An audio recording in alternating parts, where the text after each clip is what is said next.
here's the reality. If you're a black kid right now listening to this, black boy especially, listening to this, you have effectively a 0% chance of being the next LeBron James. You're not going to convince me that suddenly, in the blink of an eye, like everyone agreed that fat acceptance movie, like we all just were like, yeah, that's what we want to see on the cover of like Vogue. And then all of a sudden one year it was all like fat girls and thongs. Because somebody decided that. It wasn't us. Not the average person. Is not like, give me Lizzo's Instagram. Class is in session, ladies and gentlemen, and it's an honor, privilege, and a pleasure to be joined by a New York Times bestselling author,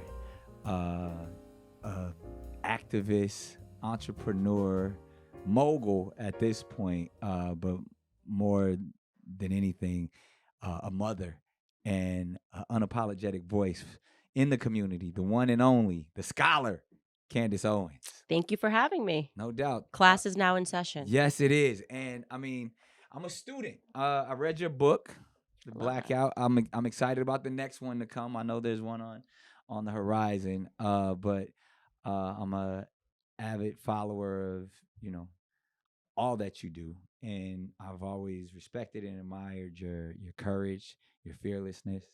And now I believe, like, I feel like you're becoming even more popular with the community than you have, in the past. When the whole Black Lives Matter stuff was going on, and when a lot of people were first introduced to you, a lot of people first saw you when you got into it with TI on stage.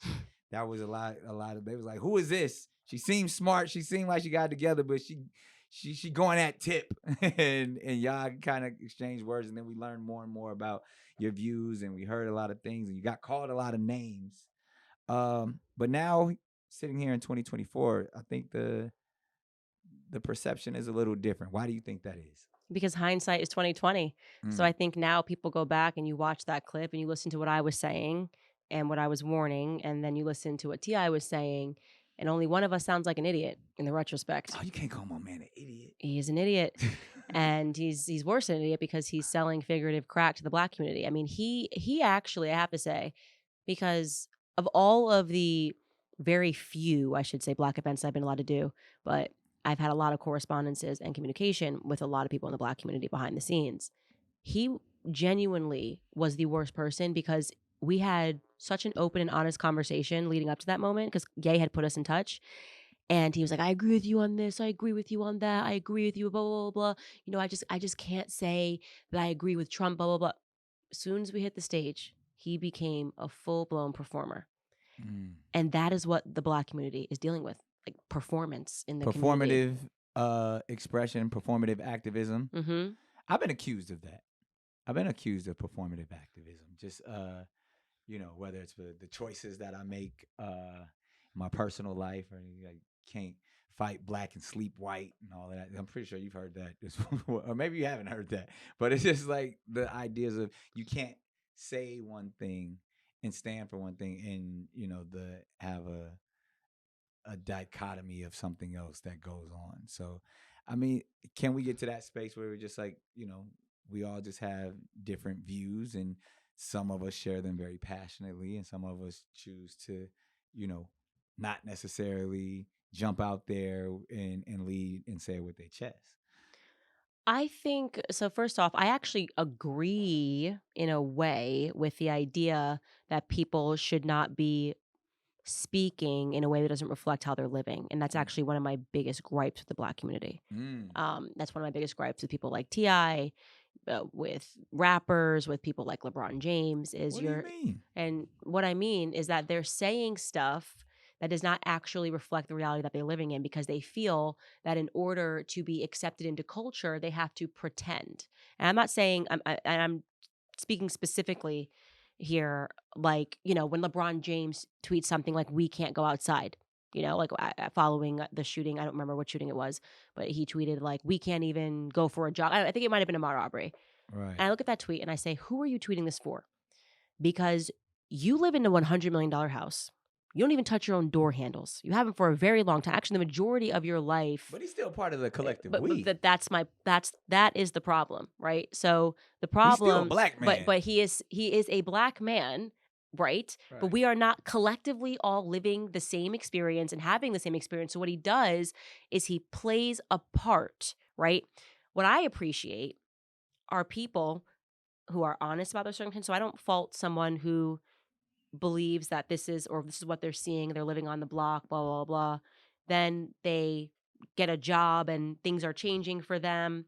And now they're making tons of money. For whatever reason, they become successful and now they're a billionaire, right? Right. And you evolve through those experiences, obviously. You evolve those. But if you're still playing the part like that, then to me, that's performative, right? Because what happens along that way necessarily, once you become more successful, is you learn how things work at the top. And now you're looking from a different angle. And you should want to tell the Black community truth about why things are the way they are. But isn't that when you have a strong voice, when you are someone like a LeBron James or a TI or myself, or you're looked at as like, okay, that person did make it. That person is someone that I admire. And it makes me feel better when I hear them speak up for their community still.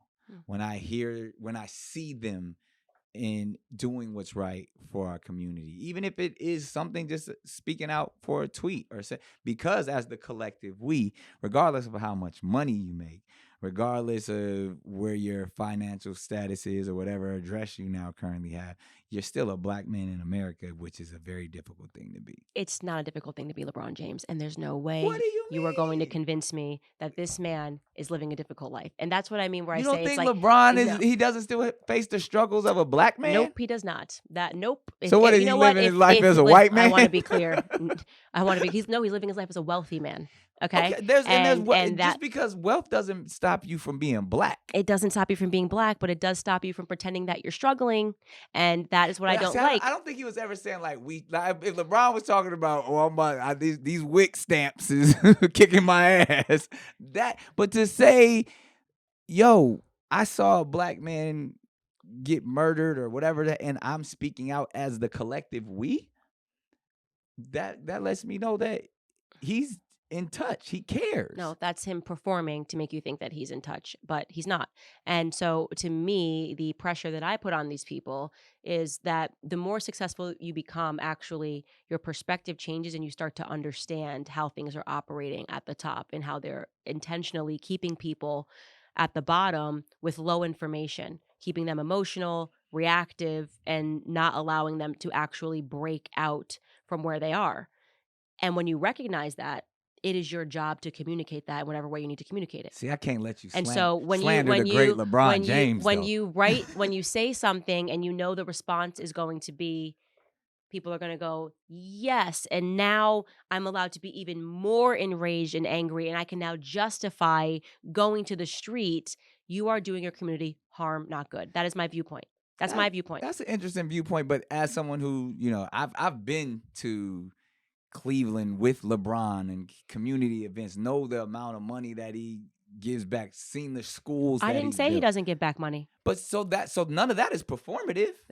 I didn't say that. I'm not even talking about just giving. That's one aspect of what he does. Like he's not only is he literally changing lives in disenfranchised communities, which probably more than most entertainers and athletes that I've ever seen, because I witnessed it firsthand.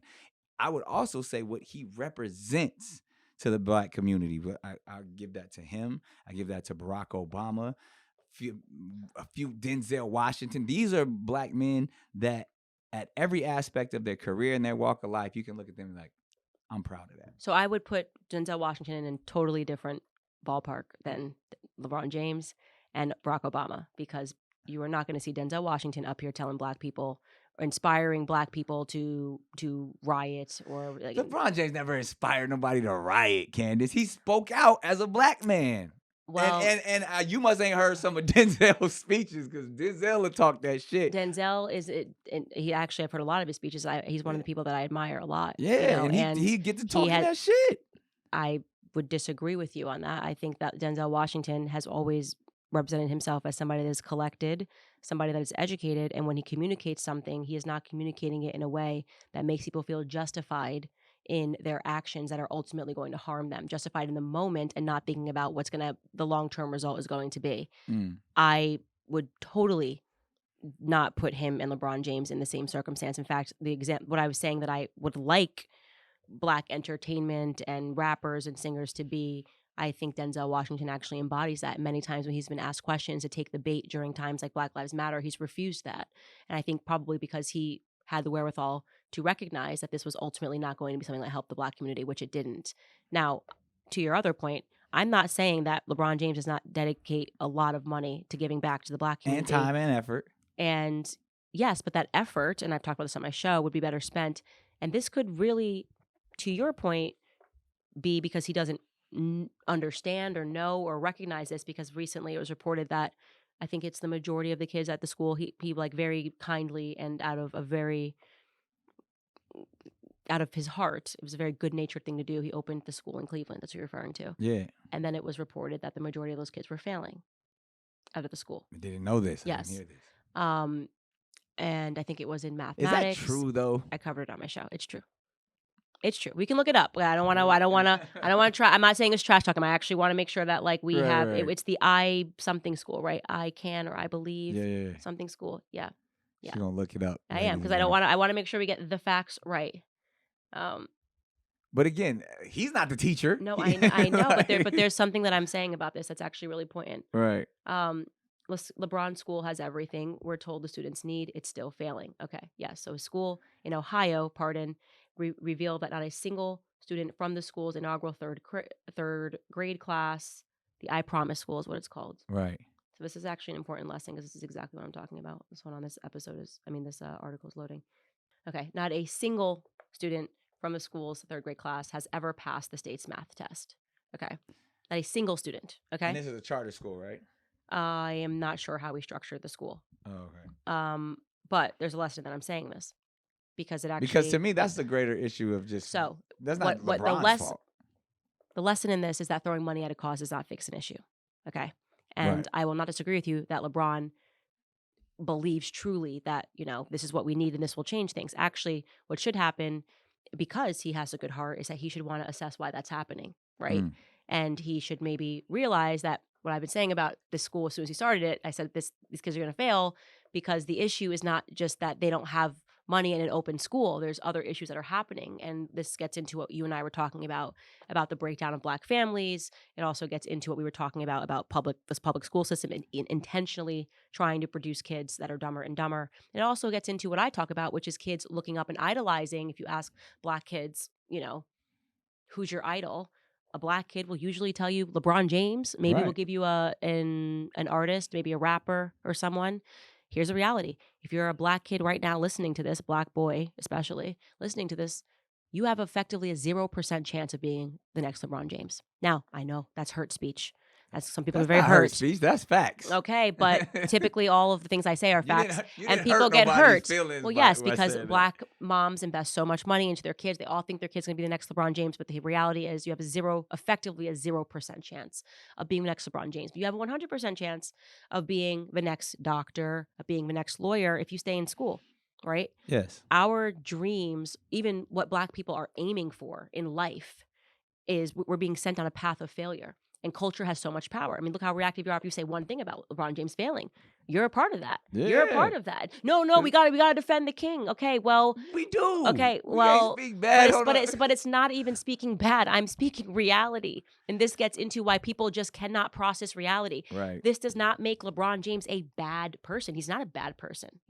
He's a tremendously talented person. He's genetically gifted, right? Mm-hmm. And that is all great. But we're not going to fix the schools because we're going to worship him like a king. He's not a king, okay? He's a person who did. He is not a king. It's King James. He is not a king. And we're going to get real crazy here. Beyonce is not a queen. She is a queen. Yo, you wildin'. Wildin'. The blasphemy that's going on Candace class right now. And similarly, she has, I'm sure, I don't know in what capacity, has given back, I'm sure in a lot of ways. I'm sure she's given money, different causes. We're not getting to the root cause of the issues because we keep being, we've become like a culture of idolatry. And I can see no one can listen and hear things because you're like, that's a king, that's a queen. The Bible speaks against idolatry for a reason, because you. But I believe you're a queen. No, I'm not a queen. I am not. Do not worship me, please. We don't do not worship kings and queens. Well, we just but you do. royalty. Look at you. People get triggered if you say anything. Beyonce's got a whole thing called the When, Beehive. when They're someone gonna talks sting bad me. about you, I They're gonna defend you. no, but I never want to be defended unless a person is lying about me. So do me this favor. If a person is telling a lie and saying I said something I didn't, please defend me. Okay. Right? But to the extent that they're telling the truth, like if They, I they say try they to don't do fuck with you something, because you mean. but that's not true. I'm not mean. I'm very nice. I've said like I'm very, very nice. I just refuse to You tell just lies. talk shit about Beyonce and LeBron James. I didn't. You are not nice. I didn't. I did not. I did say that T.I. was actually you talk shit but, about my man Tip. Too. But he's fake. But he is. I'm just telling the truth. That actually happened. We were on the phone multiple times talking. He was fake saying to your experience with him was fake. I've never experienced it. But then I watched him be fake to the whole black community when he got on stage. So I'm just saying he is fake. Yeah, but you said his statements were performative. Like you said, a lot, and that's how he we said got on this stage what he conversation. didn't say. Tell me that he believes in a private conversation. So that's I think fair to call someone fake, right? Like before we got on this thing, you were like, I hate LeBron, and then you were like, don't say anything about LeBron. I would say Nick Cannon is fake. That's fair. Well, I love LeBron. I know or off exactly. camera. That's the point, right? So I would Right. say you were fake if you did that. You didn't do that. Nah. I'm just speaking honestly. T.I. is a very fake person, and people shouldn't listen to him because everything he's doing is performative. Now, I disagree with that as well. And like I said, I've had nothing but real experiences with T.I. And in dire situations where like life or death type of stuff, and it was nothing fake about it. So, but going back to because you're making some great points. Yeah. And a lot of people in the comments are gonna say, "Oh, said this about Beyonce. You said this about what did I say about Beyonce? I just said people call her a queen. She's not a queen. Okay, we said this about LeBron. What is Candace Owens doing for the black community? Well, the first thing that I've always believed in is true education, and it's unfortunately we have been so polluted to believe that following culture and following trends is going to get us ahead in life, and sometimes those trends are detrimental. Like Black Lives Matter, let's go outside and burn down our own neighborhoods and set our community back by decades, as was done. And other times, you see people that are modeling themselves after actors and actresses and basketball players. And so what I contributed is when I first got started, nobody ever talked about it, but I had an organization. It was called Blexit. We were giving. I thought Blexit was dope. It's no longer. No, it is. I sold it because I couldn't do I couldn't do both. Blexit was dope. Yes, and it's still going on. And the mindset, I rock with you. Giving scholarships for school, for small businesses, for the black community. That never got any press during BLM. They just would say, what does Candace Owens do for the black community? And now most of my giving goes to the church because I do think that tithes and offerings or other than that. What do you mean? I mean, because that's what I say. Oh yeah, I give my 10%. So that's what I was saying. Like, you say your giving goes to the church? Are you putting up programs within your church community? Yeah. So within the church community, we're donating money for the structure, like the actual structure, establishment of the church. So tithes and offerings. Which fair. is great. That's a practice that we all should practice. But and I was obviously that question was leading because I actually think you are doing much more than that just from the community because of like this amazing book that you wrote, Blackout, which and again, this was a while ago, but it's so relevant for today. I bring up LeBron James in this book. You do. And I say, and what I say about LeBron James is if LeBron James actually said to these kids what he did in his life, right, they would be successful because this man he didn't get ahead by victim mentality. He was the best, okay? He was the best. I say, look at every successful black person and how did they get ahead? They're telling you victim mentality, you're this, blah, blah, blah. Actually, at the end of the day, LeBron James didn't say, hey, I'm black, so I want every shot that I make to count as 6. So he is the best. Yeah. So go be the best, actually. Don't want a handout, don't want people to tell you lies. You want to honestly be the best at whatever it is that you do, and you're capable of doing that. You are capable of doing that. I promise you. You convey that extremely well in Blackout. You speak about the power of our ancestors and what they went through, therefore giving us the opportunity to no longer be victims. Right. And you speak about your relationship with your grandfather. It feels like that's the root of everything is what you witnessed in the life and even how they took you in, or you and your siblings in early on, and kind of just showed you like this is who we are as a family. This is what we represent, and you modeled that all the way to the experiences that you had to deal with, pretty much shaping the mentality that you would never be a victim. Right. a lot of that probably had to do with the racial experience that you experienced in high school, where you felt like you were used by the NAACP, where they wanted to paint the victim story or the victim narrative, and you were more like, this is what happened. Like, well, at the time, you're probably a little girl and like, I don't understand what's happening. But in hindsight, when you speak about it in the book, you're like, it wasn't as serious. It was probably some performativeness from the NAACP in order to keep an organization like that going and to make noise. So, which then probably is why you were so, adverse to Black Lives Matter when you saw that, because it probably reminded you of your own personal experience. And from what it looks like, you, at the time when, probably even when you were writing the book, people were like, how could you say this about the Black community when really you were just speaking about an organization that, when you revealed a lot of the stuff you were saying was correct. Yeah, it took a long time, but I did eventually get some apologies from the Black community Right. when everything got exposed about BLM being a fraud. But that is the truth, is that racism has become a hustle and a business. And so they're going out finding stories where they believe that they can create, further the mass psychosis of Black Americans, thinking that their ultimate battle is racism in society. And that's just not the truth. I mean, the ultimate battle for Black Americans is the battle against our own mentality. But and you do believe, because I understand all of the statistics. I know that, what is it, 40% of the homicides in America are created by Black individuals, and I understand the Black on Black crime is, more worse than what we should be worried about when it comes to law enforcement. Like, I know all of those talking points, but you cannot negate that this system was not designed to see Black men succeed, in that sense of where we started off as property, and then through Reconstruction and all of those elements, they kept the enslavement mentality all the way to create a school to prison pipeline that is still active to this day. So it's still, to be 13% of the population, 80% of the prison population is a reality that is pressed upon us. So we can't act like being a Black man is not difficult in America. So you said a lot there, so I just want to slow it down.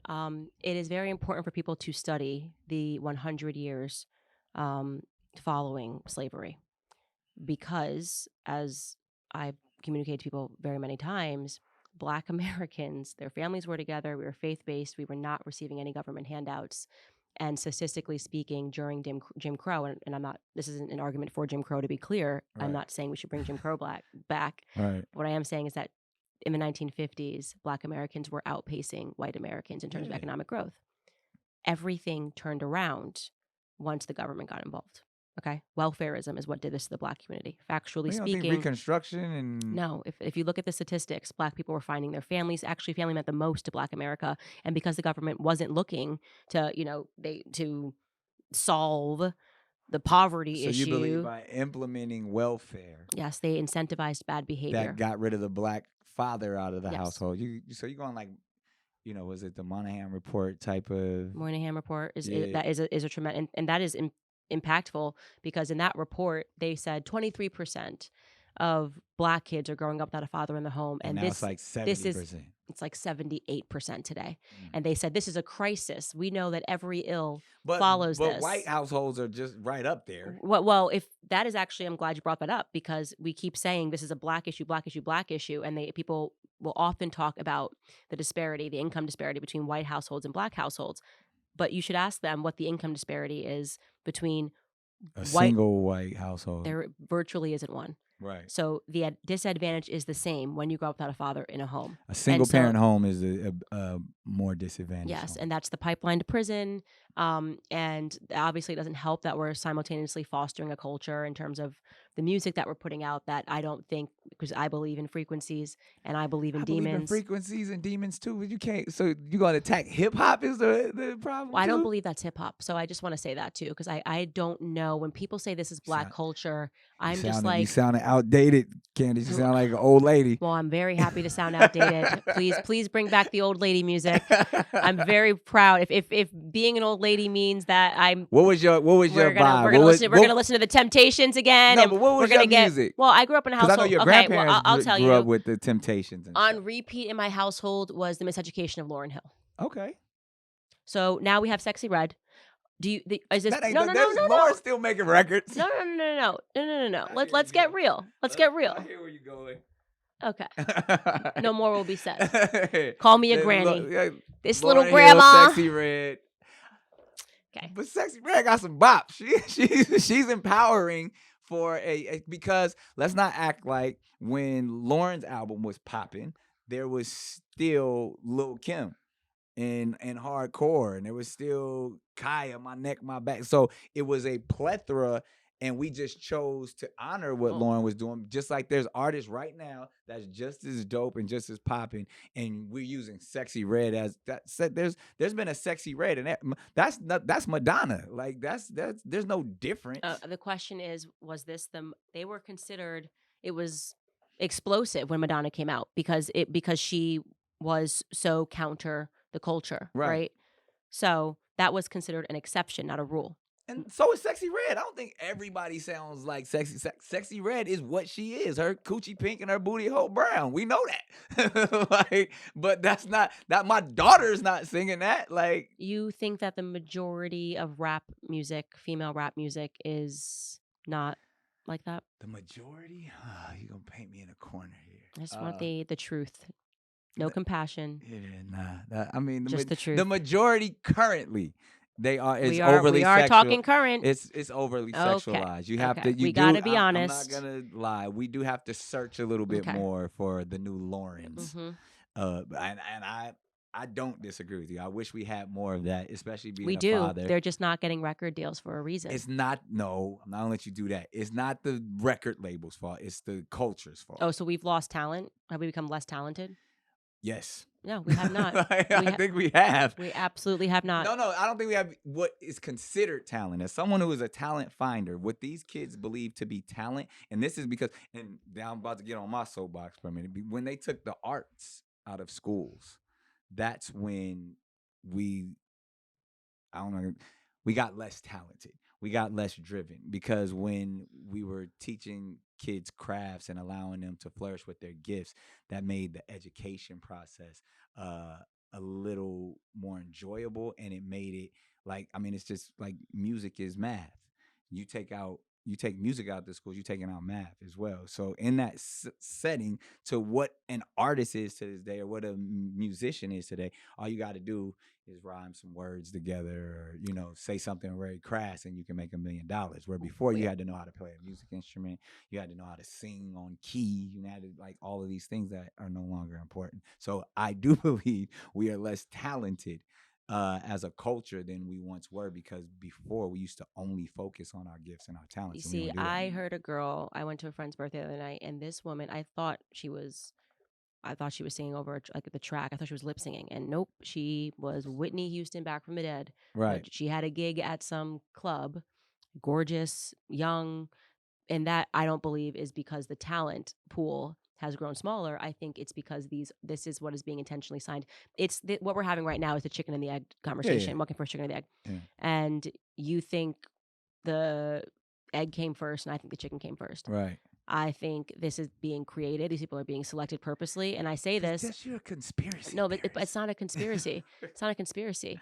The reason why I say this especially is because when you just consider, there's just no way that these kids, you naturally like beauty. Okay? You naturally like to hear a good sound. So it really matters. And this gets back to what we were talking about with pornography. Mm-hmm. When I was saying, you're not going to convince me that the average person believes that this demonic sex that's on display is what's natural. That's not demonic. It is. No, but seriously, what Pornhub is doing, and I talk about this on my show often because I read every year. I read the annual report of what they say the top videos that were watched. Right. Yeah. Pornhub is feeding top trend suggestions. Okay, so they're making it more derogatory every year. So they're actually the taste makers. So they're going, this is going to be the first time this kid, maybe he's going to come to a porn website before he actually loses his virginity. So what are we going to offer him first? He has no concept yet of what sex is. We're going to offer him this debased this and that. So that is going to be a preference that is set for him. When is the first time a kid is hearing music?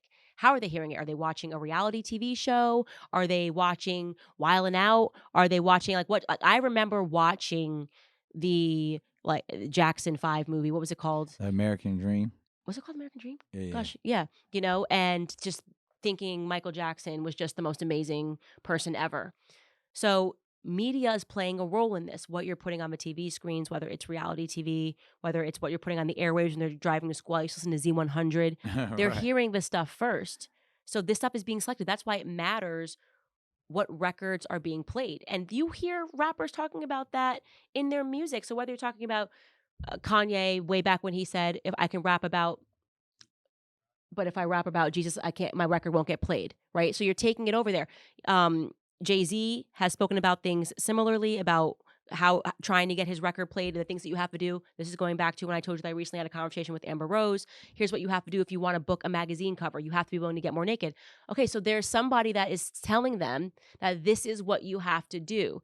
It's a lie to say, and I'll tell you why it's definitely a lie to say, well, this is just what's selling. You're not going to convince me that suddenly, in the blink of an eye, like everyone agreed that fat acceptance movement, like we all just were like, yeah, that's what we want to see on the cover of like Vogue. And then all of a sudden one year it was all like fat girls and thongs. Because somebody decided that. It wasn't us. Not the average person is not like, give me Lizzo's Instagram. Okay? So I just am not going to accept that we within ourselves decided this. Sit here and talk about Lizzo. I'm sure she's a very kind person. I want Lizzo to live long. I think people that tell her other, like, this is amazing, actually are pretending to love her, but they actually don't have real love for her, because when you have real love for someone, you want their life to be better. You want Lizzo to be here as long as possible. I think but Lizzo by is the way, happy. I love, she's not. She is. You can't tell somebody they're not happy, Candace. She actually has spoken out about the fact that she was having mental issues and that she needed a break from social media. But yeah, because people been calling her fat. No, that's not what happened. So now I'm gonna really just gonna have to set this correct, because I hate when people say this. Okay. Lizzo posts butt naked thong photos on the internet, and people respond to that. She's assaulting people, and they're assaulting her back.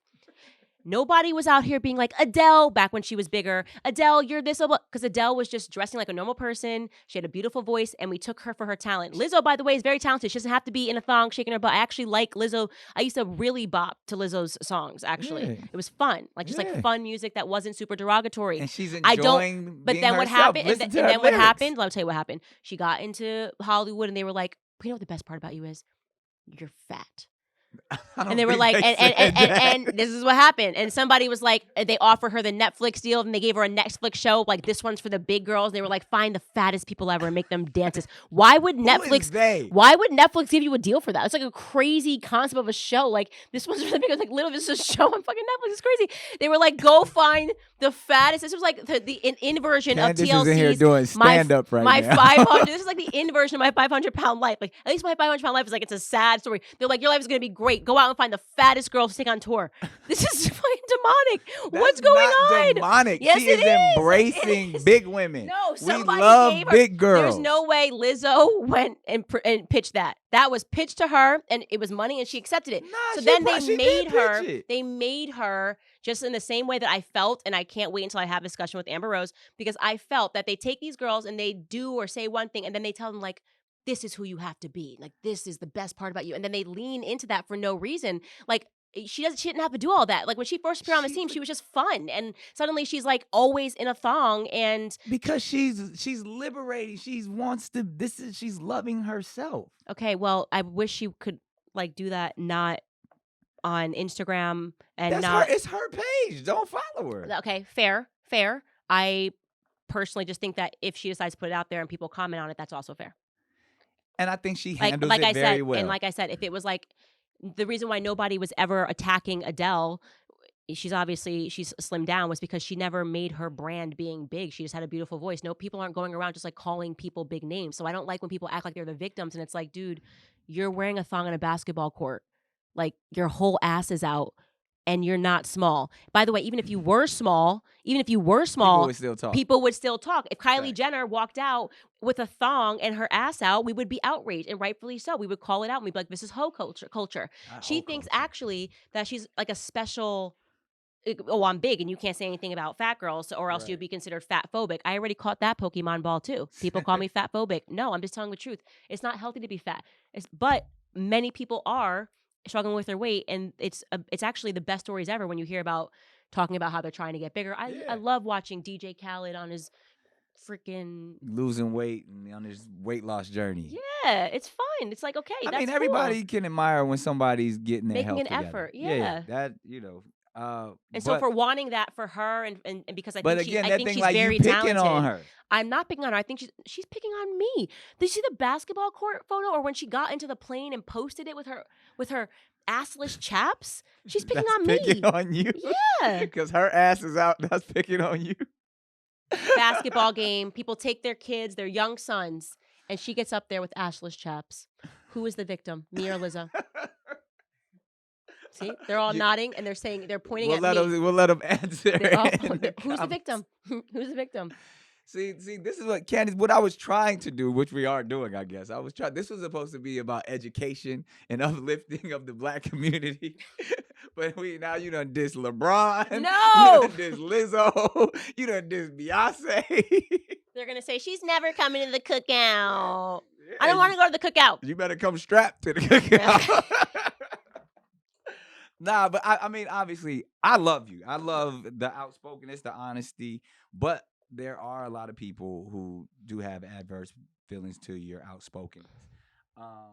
And I talk about collecting Pokemon balls. I mean, you've already created a reputation that necessarily wouldn't be accepted in the Black community. And then you marry a white man.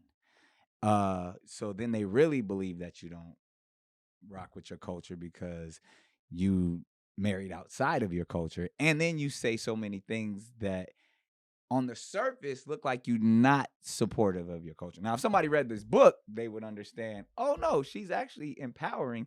But then when they hear you speak bad about our artists, our athletes, or not, when you say things that they may not agree with about our artists and our athletes, how does that make you feel that when the Black community says, like, you turned your back on us? I think people have come around a lot. And I think it's because I've had the benefit of time. I'm not new anymore. And a lot of the stuff that I've said 8 years ago turned out to be true. And I think that they're trying to listen more than they've ever listened. And because I'm not hating on these people, I want better for the Black community, And like I said, Lizzo didn't have to do all that. She is talented. I like her songs. I have her music downloaded on my phone. You ain't got no ass shots of her on your No, phone. No, exactly. You don't want to see that. You just want to appreciate the music. Yeah, she's just like fun, boppy music, which was cool. But it to wasn't other so big derogatory. girls, that's empowering to see you her. should not be empowered to hurt yourself. Okay. And that is the reality. If you're feeling empowered to, like, no one would ever be like, oh, I feel empowered because, I was a cokehead, but then I found this Instagram community of people, everybody's just doing coke. Everyone's just doing cocaine.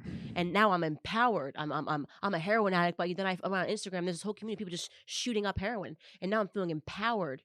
That's stupid. But if everybody knows that's stupid, but for whatever reason, we are now trying so to train people. Can I piggyback on that analogy? Yeah, sure. Where I can show you the empowerment, because in addiction, the first step is acknowledgement. So in that sense, we do empower people who, when those heroin addicts or those alcoholics, they never let go of that badge. They will always tell you that they are an addict When they're clean. And so in someone's process of loving themselves, however they got to be obese during the process, it takes self-adulation, self-love to get to that space to say, I love me for who I am, and therefore I want to be the better me. So if we're experiencing Lizzo in her love myself phase, that's the step to get to I want to better myself. You would never say that to a heroin addict. You would never say you're in your love yourself phase. You're embracing right now. that you got to acknowledge that you have That's an different. addiction. You're saying two different things right now. You just said she's in her love herself phase. Now you're saying you have to acknowledge you have an addiction. So she's acknowledging that she's a big girl. No, but that's just acknowledging. She acknowledging she love food. No, she hasn't. She hasn't. She's basically being turned into a prop to encourage people to not want to fix a problem that they have. Like I said, it would be just like if someone was a heroin addict and you just like made that a thing and turned them into lean into that, and now we're going to get you dancers that also are heroin addicts. You'd be like, what are we doing? Why is this a show on Netflix? Why are we looking for this one's for the needle in the arm girls? We would all be like, That that's should very go weird. do a stand-up But again. I'm not. I'm saying actually, I'm just trying to make people process how weird that is. Like, we're living in a world where they're trying to teach you that sickness is health and that health is sickness. It's completely, and that's why I say it's demonic, because Satan is the author of lies and deception. It's deceptive. And I say this genuinely with love in my heart, because it's not needed. Like, I don't have an issue with the fact that she's a big girl. People go through things in at different times. I have an issue with all of society pretending that putting that out there and encouraging it and calling it like fat acceptance, giving it like a funny, pretty little name is a good thing. I love shame. Love it. Shame is a necessary ingredient for change. And a lot of times when you are talking about people that are alcoholics and they've cleaned up their lives, when you talk to them, they always talk about when they hit the bottom, right? They hit the bottom. What was the thing that shamed you the most? And someone will say, I walked into my second son's birthday party and I, fell down and broke something because I couldn't even look at myself in the morning. And that was the thing that shamed me the most, that made me change my life. When you talk to people that have had addictions and they tell you about what was that moment, they had to hit the bottom. So if we're now all just cushioning it and dad shows up high at the party and falls over and knocks over a toddler and you're just like, well, you're just being you. You're just in your you phase. This one's for the heroin addicts. Like, that's not good, right? You have to say, and you don't have to say this in a way that's mean, but you should be honest about that. And by the way, I have people in my family that suffer with eating addiction, and I'm probably not as compassionate about it as I should be, but I definitely just say to them, you definitely call your family members fat. Well, no, I'm just like, listen. But first off, we're all honest with our family. We're all a little bit different. But I'll be like, now you're a Taurus. You need to be eating healthier. I'm like, you just need to be eating healthier. Then I'm like, you're not going to live long if you keep eating like this. You know what I mean? You're getting older, and so these are things that people need to hear. But by the way, what's so funny about that is that generation in my family, they hear that and they're fine with it. Well, everyone's so soft now. Like, you used to be able to just say this to people because everybody has stuff they need to fix. Fat ass over here. Yeah, exactly. But that's good. That's good. Right. And that's how we need to go back to that, like that radical honesty. I agree with that. We Yeah. definitely radical honesty and just being able to say, but again, there's compassion in there somewhere. Well, we all fall off the horse. I'm definitely not perfect. We all have things that we need to get better at. What are you ashamed of? What do you mean ashamed of? No, you said shame is good. You love shame. Was there something you were ashamed of that made you the person that you are today? Tons of stuff. I mean, I hated the way I was living prior to turning 26, Really? Yeah, I wasn't a good person. And it's so funny because when I wasn't a good person, the world loved me. And and you see this even with Russell Brand. Like, when Russell Brand was an addict running around Hollywood, they loved him. Now he's talking about Christ and they're like, this monster. How dare he? This is what's wrong with our culture. Like, we reject people that are speaking goodness, and we basically perpetuate anybody that's speaking evil and lies and deceptions. We're like, great, this person's amazing. They're so funny. And so I just disagree with it. But does that bother you? Because you get that reputation. Like, again, I know you.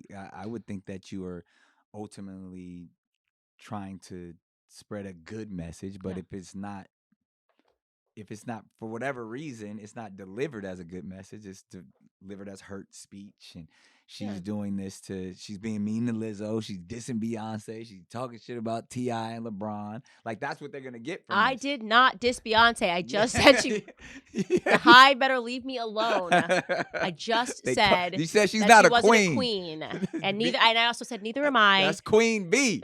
See, I did not diss Beyonce. Don't come for me. But I did diss TI, and I meant what I said. It wasn't a diss. It was just a fact. I think things. I think the frequency. Say what you said about LeBron, though. What did I say about LeBron? Say it back to me. I want to hear how you heard it.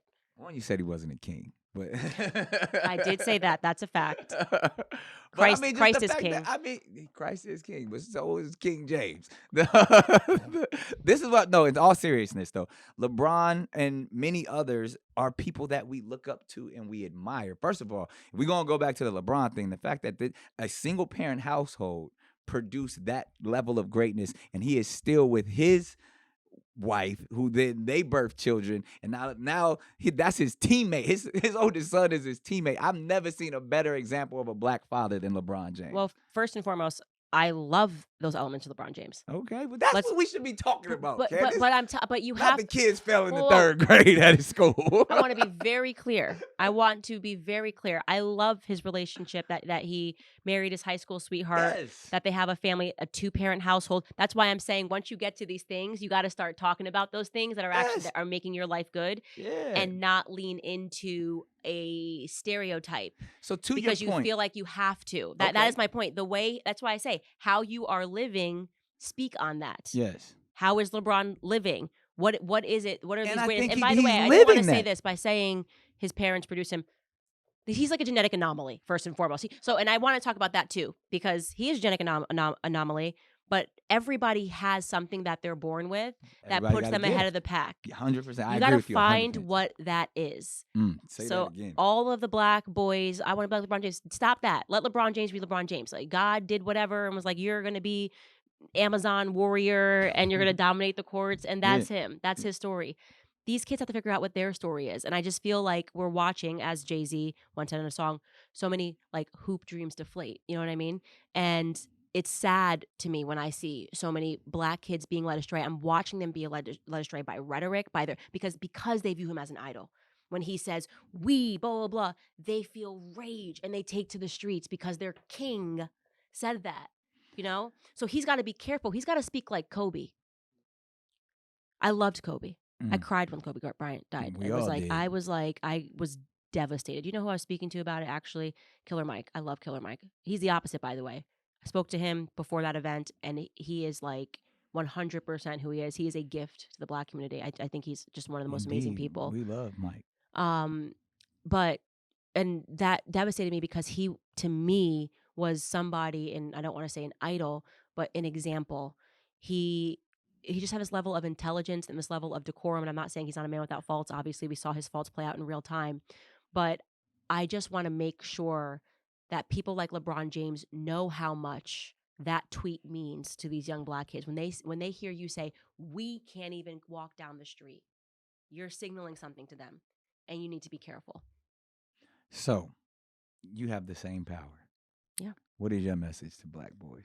Well, I just gave them my message. Is like, what is Candace Owens in those times when the other little black boys see another little black boy being murdered, whether it's by law enforcement or someone in their neighborhood? What is your message to that young black man what is the tweet that Candace sends? That's not going to be your story, right? That's not going to be your story. You are not LeBron James, and you're also not this kid. You're not George Floyd. Okay, George Floyd lived a life of addiction. But we are a collective. No, we are all black men. That has been put on you for a reason. Okay, that I'm a black man. We experience this together. When you describe yourself as a collective, we are a collective. We're not a monolith, but we're a collective. Language. This is Marxist language. So we're not a community? What is the origins of describing yourself like a collective? That's an ideology. If we really want to go to class, we can go to class. We're going to talk about Karl Marx now. Let's talk about it. Let's talk about it. We're going to talk about the Communist Manifesto. But that is what this is the issue. Because even the before issue with Karl Marx even thought, existed, we had communities and we were collectives. We were groups of people. We are tribal people. We are a tribe. People deeming themselves as a tribe, and I can tell you exactly when this began to seep into the black community in the 60s. This collectivist language. I actually think I did write about it in that book. Maybe I didn't. Maybe it was an article. Yeah. But then this is when black Americans started deeming. So you're speaking against the tribal mentality? Really? Well, find your tribe, but my tribe isn't a drug addict. Yeah, but if there's a drug addict in my tribe, I'm going to embrace him and lift him up because he's part of my tribe. I just want to be very clear. This is the problem. When you tell a kid that you are every black person and there's no difference between you and this person. We're not a monolith. But that is what you're signaling. No, I'm saying I'm a tribe. I am my brother's keeper. I see you. You are me. Therefore, I am you. I recognize the God in you, and I hope you recognize the God in me. Well, that would be. You are my sister. Yeah.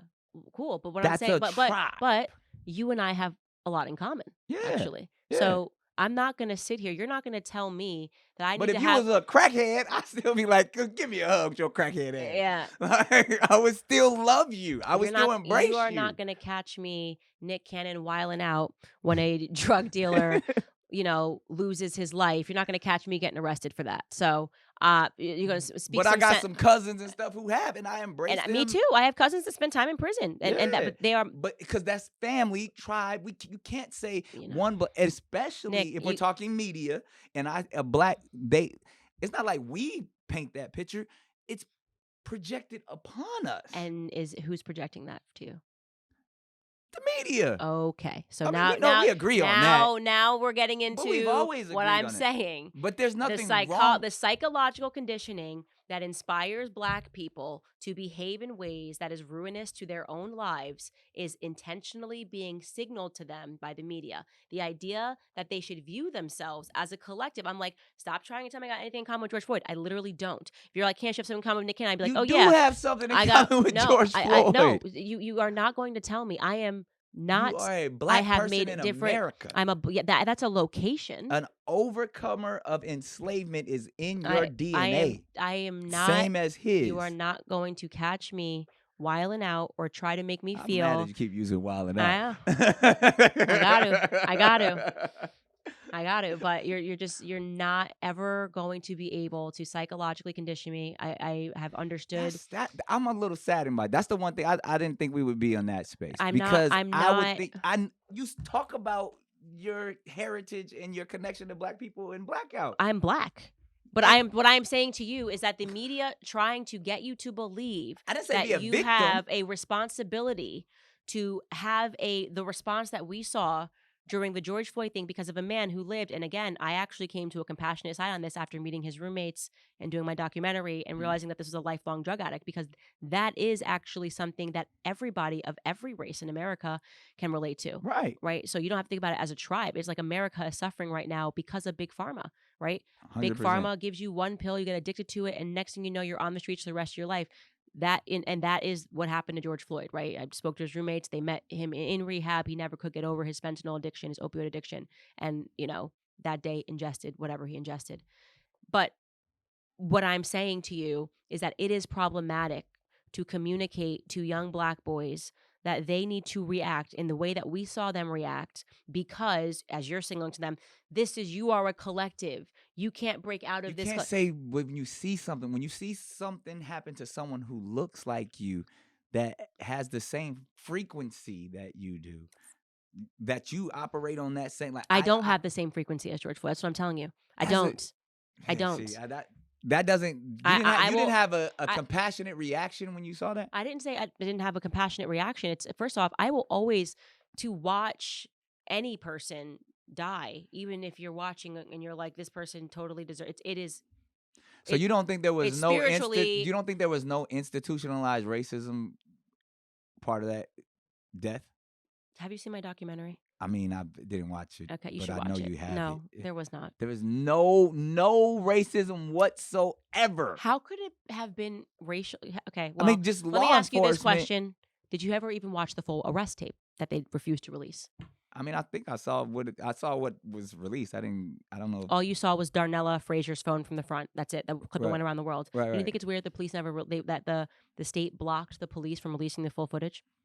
You didn't even know that, right? Because they were toying with black people's emotions during this, and if they had just released the police footage, it would have changed everything. I don't think it would have changed everything, because I think it would have changed a lot. Because what, to your point, and even what you had, your battle was during that time during BLM, there is a vitriol hate towards law enforcement from the black community. I get that. And when we see at any point them crossing like, for white people, police are protectors and saviors, and they call police. Black people, we get scared, and that's George Floyd, Mike Brown, whoever. The list goes on all the way back to civil rights. Well, we're afraid of police. So when we visually see you're speaking as a collective. I don't have any fear of the police, but see, that, again, I just don't. Black community. I know I'm supposed to embody the collective spirit in the body, but I don't. Your grandfather had love for the police. I'm telling you, my grandfather's never been arrested by the police. But that's not what I said. I'm not talking about that. So I'm talking about how black men feel about police officers. That might be. I'm not saying that people, because we know the origins of what police obviously, were, right? obviously, and I'm not discounting. I'm just saying From that. slave I'm just saying that I patrols. don't want to speak as a collective. I don't have fear of police. I just want to be my own person. If I don't know why that's for some people. I think for black people it's very triggering from when someone's just an individual, and I'm an individual. No, so I'm I still respect talking, that. my own And experience. you grew I'm up not in a afraid of the police. privileged environment where you don't have to fear the police. I didn't grow in a privileged environment. I'm saying I don't fear the police. I know. But also. So when you whoop whoop behind you, you're like, hey. No, like, I just don't think I'm gonna die. I've been whoop whoop behind. I do. Okay, that's fine. I'm not disputing your narrative. I'm just also inserting my own. But you get scared. You get scared a little bit when the police pull you because you don't want to get it. You don't want to die. You also don't want a ticket. I don't want a ticket. Yeah, of course. So you're scared. I'm not scared for my life. It's a little bit different. I'm more like, oh shoot. So when he walks up with his hand on his gun, because that's what he does when he pull me over. I've gotten many tickets. I had to go back to driving school. I got so many speeding tickets. But that's the difference between you and I's experience. And again, you're an individual. When the police pull me over, their gun is out. Hey, you are still sharing your feelings. I'm just saying, I'm not disputing your narrative. I'm saying mine is different. Mine is different. I'm just saying, I'm just genuinely on your face. Again, that's you as an individual, but we can't say, because the collective that you don't support, most black people are fearful of law enforcement. I've literally not I'm just literally all I said was, I'm not afraid of the police. Right. You can take that however you want, but no matter how much. The point. You're Candace Owens. You're different. No matter how. I guess I'm just gonna be myself. I don't think anybody didn't say you weren't an individual. I don't like to inherit everybody's feelings, I guess, and everybody's relationship and everybody's I think I exist apart from you, from this person, and I just want to keep asserting my right to be Candace Owens. And I know that there's always this but what about, and this is how all black men, I'm sure a lot of black men, I've actually heard my cousins communicate, they feel the same way as you feel. Yeah. But that's them and not me. So I'm just saying I don't feel that way. When a police officer pulls me over, I'm just thinking oh crap. And I think a lot of women are probably can I get out of this? It's just different. It's just different. I don't. But the ideas in it, because we're just men going back in general versus women. This was your message to black men. This is when I said, what would that message be? And it started off where you were saying you're not. I understand what you were saying, but the idea to just negate the idea that as a collective that we don't have the same experiences, the same fears, you're negating community. And if you say you want so much change in the black community, when one wants change, you must understand. And to understand, that's the only way we can change. So therefore, if you're saying, I don't understand that's not part of my, that's really energy that we're oh, you don't really care about me. So you want me to lie and pretend? So let's have it your way. I didn't say I didn't understand. I actually think I said I understood it. I think I understood so much. I said I understand that's your experience. I understood. I understood so much that I just kept saying, I'm just saying this is my experience. But I'm talking about you're asking me to relate. I don't have the experience. You're asking me to lie. What do you want me to say? No. I've never been fearful ever once in my whole life. I'm not. First and foremost, I'm not a man. So half the time when I was in college, half the time you're wondering if you give a cute look to the police officer, if he'll let you off the hook. I'm just talking about my experience. You over there flirting with that's whole culture. You out here flirting with the police. I'm sorry, playing the innocent, oh, I'm so sorry, I forgot my ID. Yeah, I definitely did that in college for sure. So I wouldn't have done that if I was scared I was going to get shot. I don't know. I'm sorry. I'm sorry for anybody who doesn't feel that I'm not pretending. I just don't have that experience. We're not going to harbor on that. And I know I'm supposed to relate and to be a part of the collective. Have compassion. I didn't say I didn't have compassion. I just said it's not my experience. Why do people, what is it about the black community that you can't just be that's not me? It's called Chief. I don't know what to say. I didn't say I was empathetic. I literally said from start to finish, that is not my experience. I'm not going to pretend it is. Because all I'm saying, and this is just because again we're not in council culture, but in psychology and that idea when people are trying to have a true connection and see change and see heal specifically within a community, you have to put yourself in the other person's shoes. That's even when trust me, I've been in a lot of couples counseling. When they say, if I'm I don't know why she feel that way, that ain't my experience, that ends the conversation right there. There's no room for growth. So when you say things, especially about our communities, that's not my experience, then you just negated all of our experience. I didn't. I just said it wasn't mine. You got to have the authority. I'm trying to So, give her. or at least, let's say that's not my I'm experience, but trying I understand But how. I Like, couldn't even get to that because you were just like, I can't believe this is not your experience. And I'm just not going to lie. I don't know what to say. And I also want to say this: I'm not here to hold anybody's hand. So this whole kumbaya thing, it's not for me. Like it's genuinely, I community. have 3 toddlers at home. I just do not feel the need to kumbaya with a black man who needs to talk to me about how But we he want feels. you to. No, but I We said need you you're to. allowed to feel that. I didn't say you're not. That's But not right. I I told you want my cousins feel that way, but I just never had that experience. Literally, not once did I But ever you think I do. was going to die at the hands of a But you police do officer. understand you're a I leader, know that right? I'm supposed to feel that way because the media keeps telling me that, but I have this thing You where the do. media can't convince me of my own reality. So like when the media said you're going to die if you see your grandma during COVID, I was like, I'm good. When the media says if you don't vax your children, they're all going to die, I didn't vax my kids. So I don't have the same response to being made the collective. And there's all different. You think it's just the black community. No, that's stepping into black collective. Then there's the mama collective. All moms are supposed to fear their kids not The being women vaxxed. collective. All women are supposed to fear a man at work. That's not my experience. I actually kind of think that girls are ruining office culture in general because they're complaining about everything. I actually think it's kind of nice when guys ask girls on dates and have the courage to do that. And now we're making men wimpy. I understand the feminists who are like, well, what do you mean, Candace? When you see a guy and he comes up to you and he says you're looking really nice, don't you feel objectified? I hear you, Barbara. It's just not my effing experience. And I don't know what to say to you. Everybody's got a collective, everybody's got a group, everybody's got a feeling. It's just not mine, Nick. It's not mine. I'm Candace Owens. Here are my experiences, okay? I'm not fearful of police officers. I'm OJ. Yeah, I'm not afraid of police Candace, officers. I'm OJ. I understand. I have been in trouble, and yes, but I do not have a fear that a police officer is going You to ever kill been me. arrested? As a woman, I do not have a fear when I see a man that is attracted to me that I'm going to be raped and killed. I know that's the new thing since Me Too, but it's not my vibe. Okay, so I hear you, Lena Dunham. I hear you, Taylor Swift. I hear you, everybody. I get this. I get what you're throwing down. I get the psychology being thrown down in the media, on the airwaves. It's just not my experience, and I just would like to be myself. I asked you this earlier. You believe you're a leader? I think no. I am not trying to lead anybody anywhere. I am trying to give them the permission to be themselves, even when everyone in the world is trying to tell you that you're not allowed to, because that's all I am. So, but you do know you have a strong voice. You have a very strong and powerful voice. Maybe it's because I'm like, maybe it's because it's a rare person that You are makes influential. Well, maybe it's because it's a rare person that makes it through their life with the audacity to be themselves. So with all of that power, Because most people with this would have been like, "Oh no, I hear you. What you're saying about that." I'm like, "I'm sorry, Joe. I'm I really, don't sorry." give a fuck about you niggas. No, I'm not saying. That's I pretty don't much say what you just said. I'm just saying that's you and this is me. That's what the comments was going to say. You said it's like where I'm saying because I know you care about black people. You talk about, but you sound just to me like the women who are telling me how I had to feel after Me Too, and I'm saying it's not that I don't care. Okay, and then they'll all come out with the story, and Shelly says she was raped in the 80s, and now she's @ing Candace Owens on Twitter, and how dare you not believe women, and I'm canceling my subscription to Candace. We definitely gonna get you in okay, this prayer cool, group quick. Cool. No, I'm not saying that Shelly does not have a right that actually happened to her, and the guy at the water cooler who said she looked cute actually ended up being a horrible rapist. I'm saying it's not my experience. I don't want to take on Shelly's experiences. But you have to have some compassion. It's not and empathy for those experiences. So I have to just like use the hashtag Me Too and use the hashtag BLM to show I have compassion? Or can I just say, I hear you.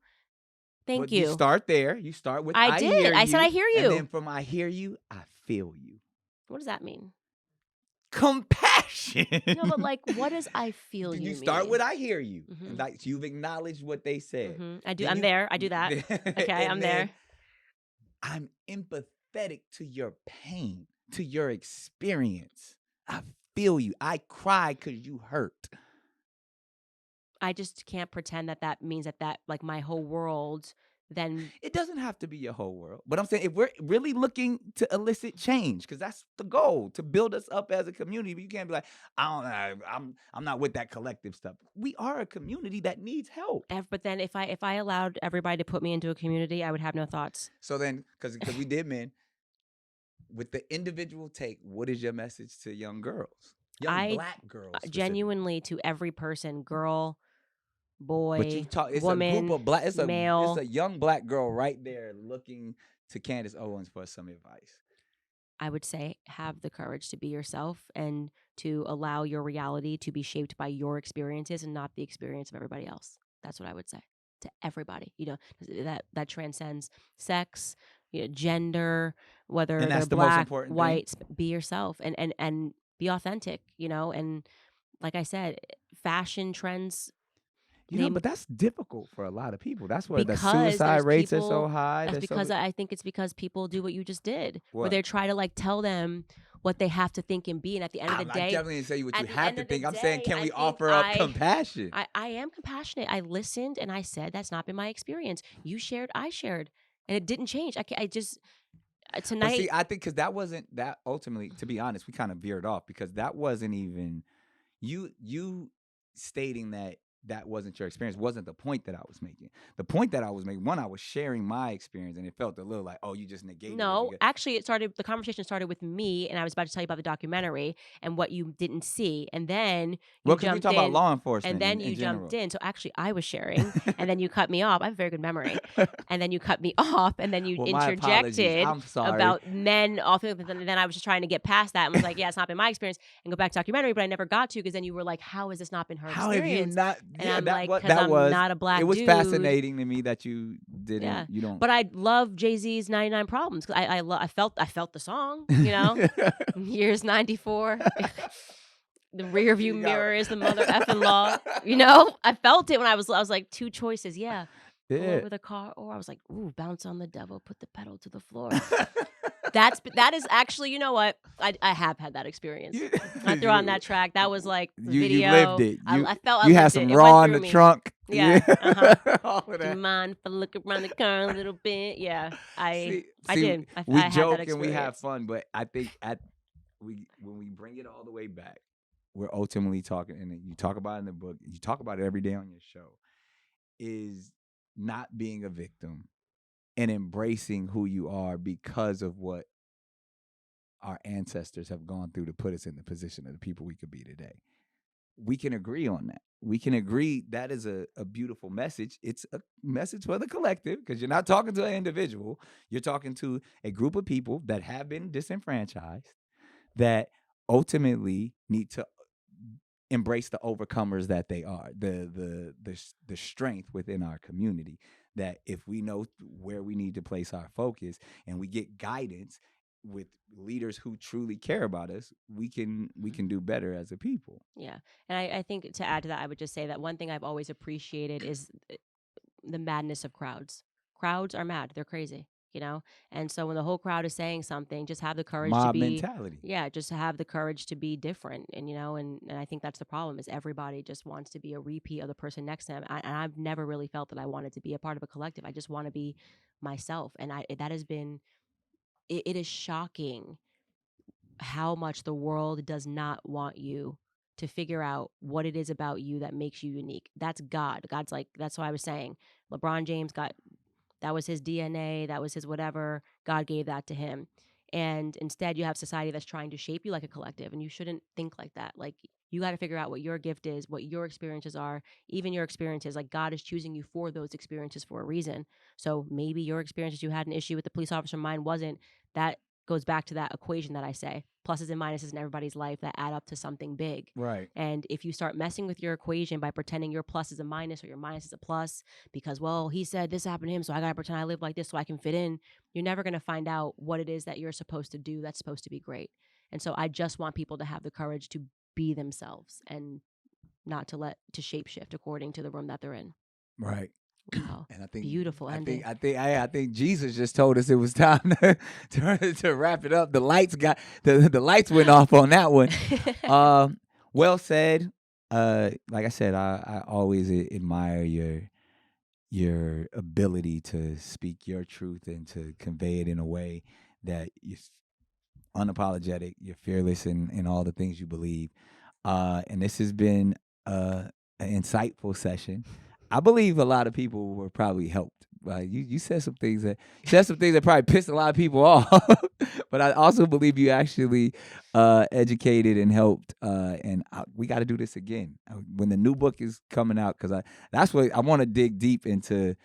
the woman nature and the relationship between a man and a woman. I know that's what the next book is about. So when that's coming, please come back and let's do it again. Absolutely. Thank you so much for having me. No doubt.